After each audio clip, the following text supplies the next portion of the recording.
What's up, guys? We are back again for some more One Piece action, back off a break. It's time to jump into chapter 1081 entitled Kuzan, 10th Captain of the Blackbeard Pirates. Alright, so we saw at the end of the last chapter, we saw Garp with that huge galaxy impact, kind of taking out the pirate island, or at least, the kind of town around it. And then we saw Kuzan kind of explaining all of the sword stuff to Blackbeard.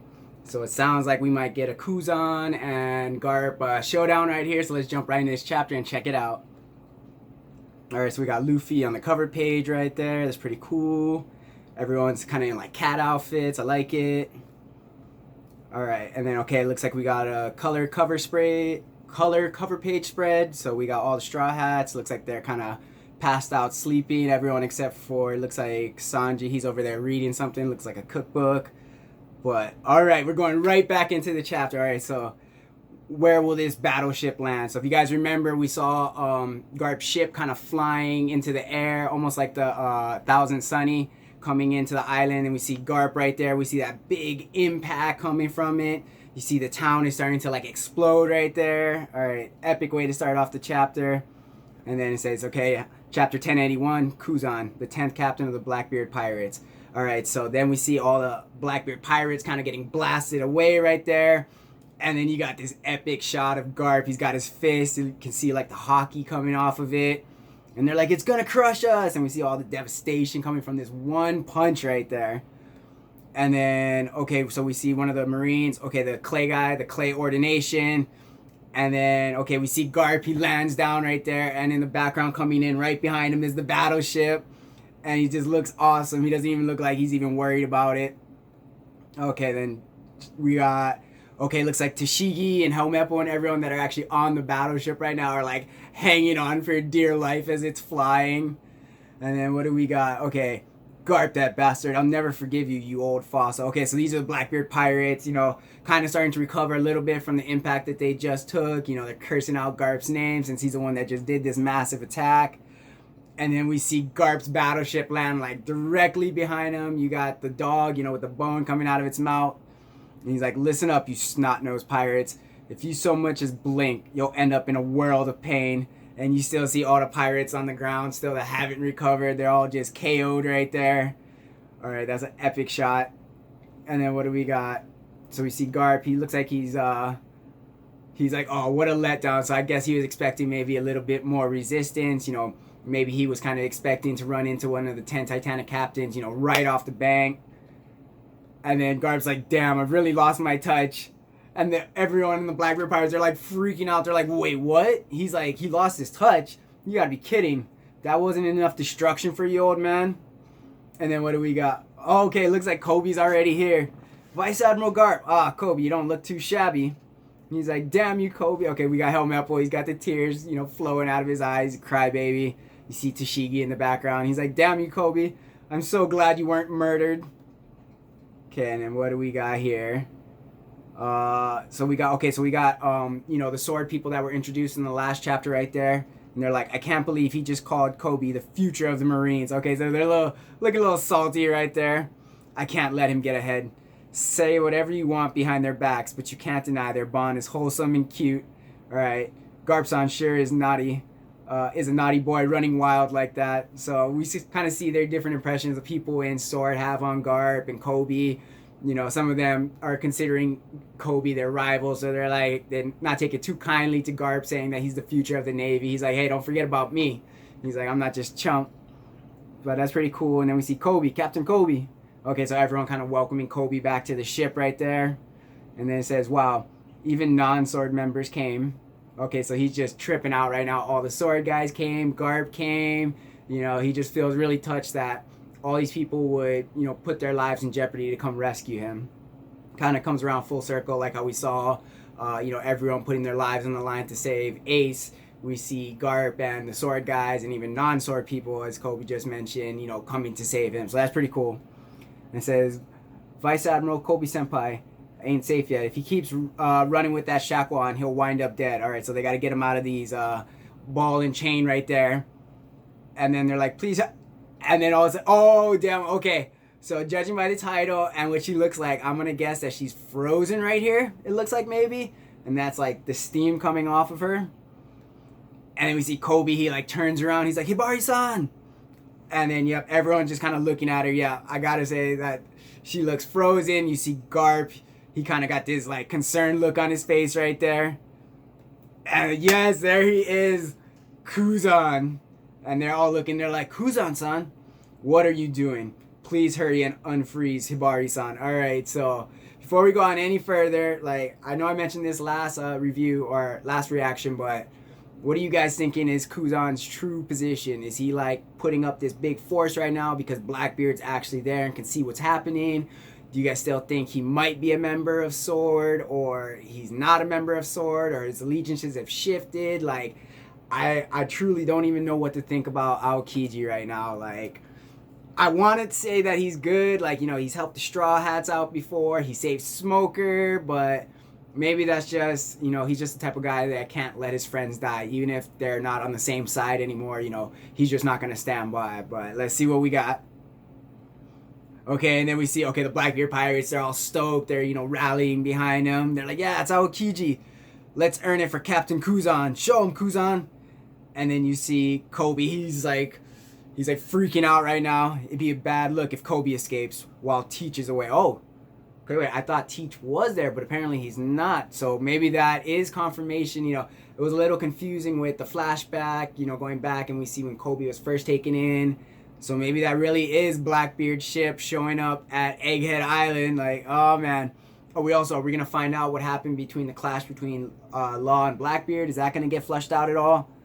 What do we got right here? So it says, 2 years ago, Kainu and Aokiji had a fierce duel over the fleet admiral position. Roughly a year after that, on a certain island in the New World. It says, whoa, what the hell happened?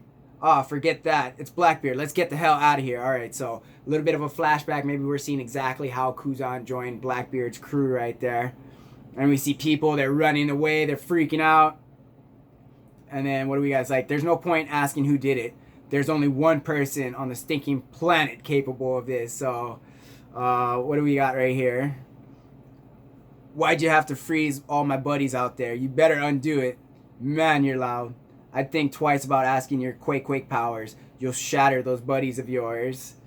Okay, so we see Blackbeard. So I guess this is kind of his first introduction. Aokiji froze San Juan Wolf, and then when Blackbeard encountered him, he's like, oh, you better not use your Quake powers because you'll end up breaking him. He's like, you know how your men are, you know how your men are. You're their captain, right?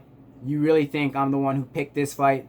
Besides, you must have heard what happened. So we see Kuzan, he's just sitting there drinking at the bar. He's like, listen, Blackbeard, you really think I went out of my way to pick this fight? You know your crew. You know you're the ones who started this. And he's like, I'm pretty heartbroken right now. And guess who's to blame for my foul mood? And he's just looking back at him. He's glaring at him. You know, this is right after he lost Kainu, lost the fleet admiral position. And then so we see Blackbeard, he starts laughing. Looks like San Juan Wolf has been unfrozen right here. He's like, you're one crazy son of a bitch, Ice Pop. And then we see Aokiji, he just starts laughing about it. And he's like, look who's talking. Wish we had more booze here.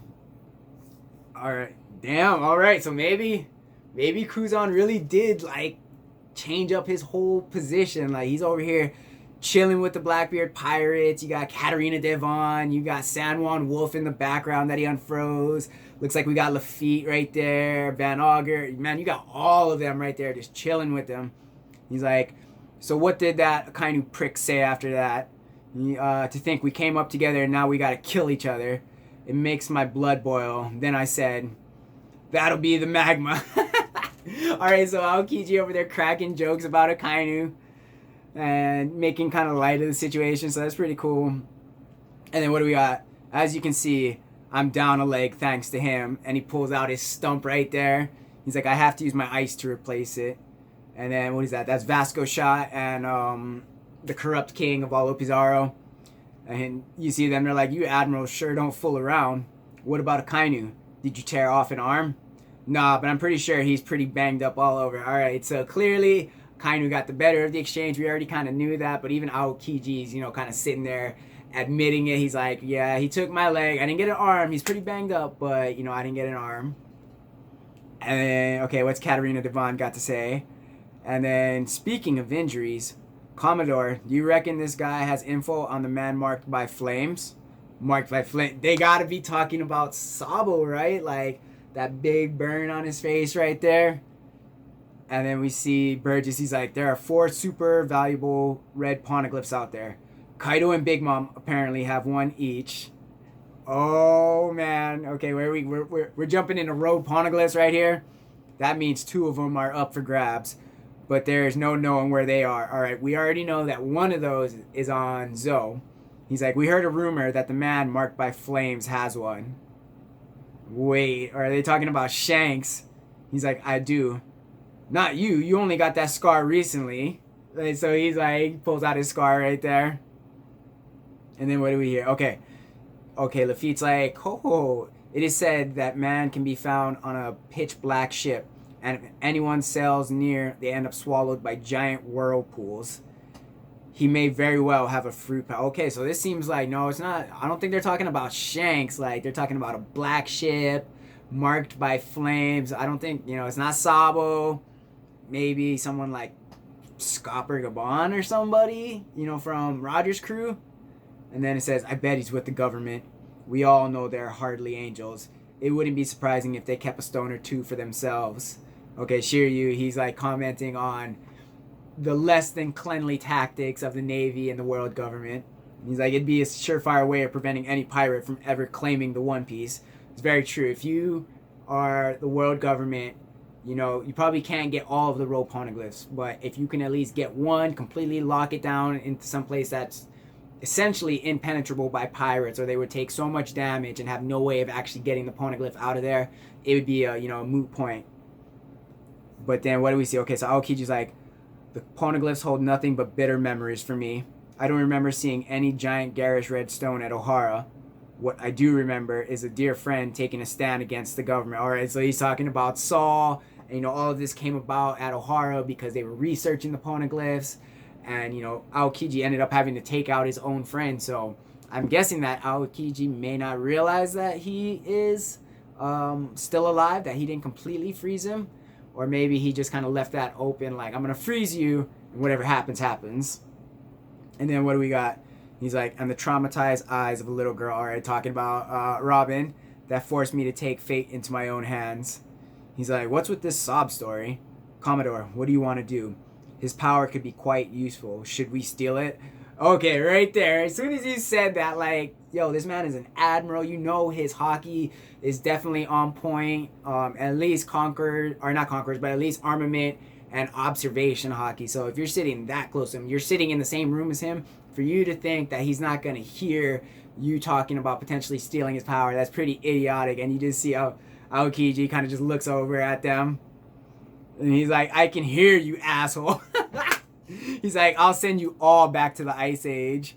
Yep. Just think about it. Right there where he's at, he could freeze all of them in an instant. Probably before Blackbeard had a chance to react and, enact the Yami Yami no Mi powers. He's like, I heard you were hunting devil fruits. Bring it on. And then they're like, whoa, hang on, Kuzan. Whoa, hold up. My pal's just being an idiot, so you can see Blackbeard, like the look on his face. He's like, whoa, I do not want that smoke right now. He's like, I wasn't planning on doing that. In fact, would you like to join our crew? Captain, are you nuts? All right, so Kuzan getting ready to freeze. He's freezing everyone right there. But Blackbeard's like, whoa. I'm not trying to steal your power. I'm here to offer you a job. Like, he's like, you're basically out of a job, right? Got any other prospects? The Guardians of Justice dumped you, so what's next? I'll live by a different definition of justice. So, alright, that's kind of cool. That kind of just shows you how powerful Aokiji is. Even after getting 2 devil fruit powers, like, Blackbeard still is not ready to just take out Aokiji all willy-nilly. He had no plan. There was no, this wasn't intended for them to come here and steal Aokiji's devil fruit. So there was definitely no plan in place. And he's not stupid enough that he thinks he could just steal his devil fruit off the cuff. So, sometimes Teach is an idiot, and other times he's a genius, and he's very methodical, and he's very planning. So it just adds to, the mystery about Teach. How is he able to do that? Everyone's heard the Cerberus theory. He's got multiple personalities. Maybe he's a reincarnation of Rocks. So he has different personalities that kind of come to light, which is why they have different reactions that don't seem to kind of line up with his person. And then we see Aokiji's like, don't be a moron. You can't think a couple of drinks is enough to win me over. And then what is T? She's like, you've got pirates all wrong. We ain't just a merry band of chums bumming around together. Alright, so Blackbeard, he's got a plan. He's like, we all profit from having our own agendas. That's what makes us pirates. Which I gotta say is actually maybe not the way that Luffy would look at it, but it's something similar on the Straw Hat crew. Like, all of the Straw Hats' individual ambitions kind of help fuel Luffy's ambition to become the Pirate King. If he's gonna be the Pirate King, a good person to have would be the strongest swordsman. Because of how he eats, he needs to have an amazing cook that can, cook this refueling stamina food. He needs to have an amazing doctor because he's definitely going to be getting into battles. Luffy knows he's an idiot, so he knows he needs like the best navigator to get him to where he wants to go, to get him to the One Piece. And everyone else in the crew has their own way that they contribute, but they also have their own goals. So you kind of see Blackbeard saying something similar about his crew. He's like, you're free now, so what do you want to do? And we just see Aokiji, he's kind of just looking at him. Maybe he's contemplating right now. I mean, clearly he's contemplating. And then, okay, I think we're jumping back into the present right now. We see Kuzan, he's looking down. You just see the dots coming out of his mouth. And then Garp starts screaming at him. He's like, hey, Kuzan, you better unfreeze Hibari. Let us take Koby and get your ass back in uniform. All right, so Garp coming in here to regulate. He's like, he's not just coming back to take Koby. He's like, I'm coming here to make your ass get back in uniform right now. Like, why are you slumming around with these pirates? And then what do we see? It says, you're as direct as ever, Garp-san. I've always loved that about you. But it looks like Aokiji's getting ready to attack right there. He's like, and that's why I'm not going to do any of those things. I've decided to live life on my own terms. And it says, 10th captain of the Blackbeard Pirates, Kuzan. Oh, man. So I think this all but confirms that Kuzan is definitely not like an undercover member of S.H.I.E.L.D. Or not S.H.I.E.L.D., but Sword, I mean. And then you see Ice Ball. So you see Garp, he goes up to block like this, and it looks like he gets frozen solid in a big-ass chunk of ice. He's like, your number one protege versus your new favorite. Can you kill one to save the other? Okay, so Aokiji just said that he's Garp's number one protege. He's like, you can't stop me like that, you dumbass. I thought I taught you to live in the now. And it looks like Garp is breaking out of the ice. And then what do we got? Okay, everyone's like, it's not working, Kuzan, listen up. And then all of a sudden you just see this big flash, like Garp makes his move. And then the next thing you just see Aokiji and Garp's hand is grasping his mouth and his face right there. He's like, only weaklings lose their way, and Garp just grabs Kuzan and just goes in to smash him into the ground. Oh, he is just a blue hole. And you just see Garp just smash Aokiji straight into the ground, like through the ground. Damn. And then what do we got right here? Oh man, it says, okay, winner, island, new world. No! You see Blackbeard, and then we just see Law's hat right there. And then, oh my god, in the next panel it says, the Polar Tang, the Heart Pirate Submarine. And it looks like it got broken in half. Is currently sinking to the ocean floor, torn to pieces. And then he's like, you see Blackbeard's laugh. He's like, without a ship. And then what do we got over here? Okay, it says, you can't even call yourselves pirates anymore, let alone escape. So it looks like we got Doc Q right there, Van Augur, Burgess, and Blackbeard. And then on the ground, oh damn, you see Law, he's just, looks like he's unconscious right there. Beppel's on the ground, he's all bloodied up too. He's like, the owners of the 100 hearts you stole at Rocky Port are still living on Pirate Island. I bet they'll be thrilled if I bring them your heart. We'll have it till damn. So Rocky Port incident where, Law took the hearts and delivered them to the Navy, and that's kind of how he became a warlord of the sea, Shishibukai. And Teach just over there, he's like, oh, they all still live on the pirate island. What if I bring them your heart since you took all their hearts?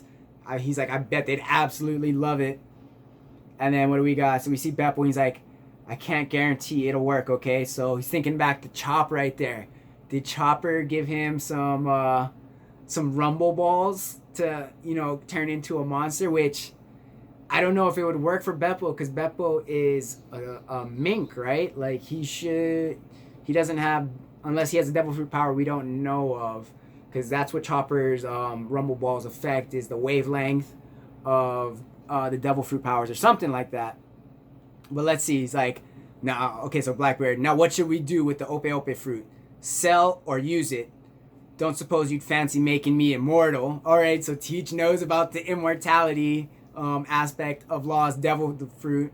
And you just see Law, he's grimacing in pain right there, so it looks like he is a little bit conscious. And then all of a sudden you just see, okay, at the bottom of the panel, you see the outline of Beppo's head, but then you just see, I don't know if it's like power or what's like this blackness is shooting off of him, like he's turning into something.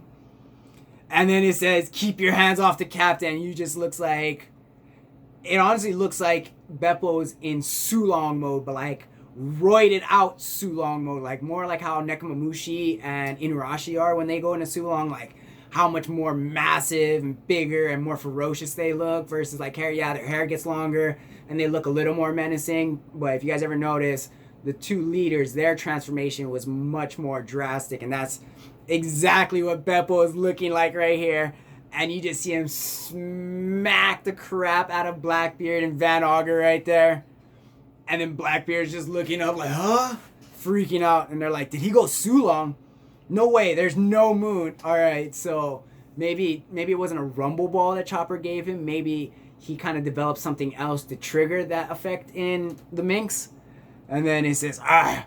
And you just see Beppo just tossing like boulders at them. It says, Winter Island, New World. Crap, they're escaping by sea. On this day, the Heart Pirates. And they're like, and Law's all messed up over there. He's like, go back, Beppo. We can't abandon our crew. But Beppo looks like he's doing everything he can to get Law out of there. If the captain dies, the crew kind of does die with him. Even though crew might carry on, it's going to be a different crew. It'll change. It'll have a different captain. So in order to save his crew, it looks like Beppo is saving his captain. That way his captain can come back and save the crew. He's like, we can't abandon our crew. He's like, we can't go back, but trust them, Captain. From the freezing ports of the north till now, we've always survived. None of us will let it end here. All right, so Beppo having faith in his comrades to survive while he gets their captain out of there. And then he's like, we've overcome so much together, so don't you dare die, Captain. Please don't die. And then you see, led by Trafalgar Law, we're soundly defeated. All right, so a humiliating retreat. So, like I wanted, we finally got the answer. Law was decimated by Blackbeard, but he's still alive, which is the main thing.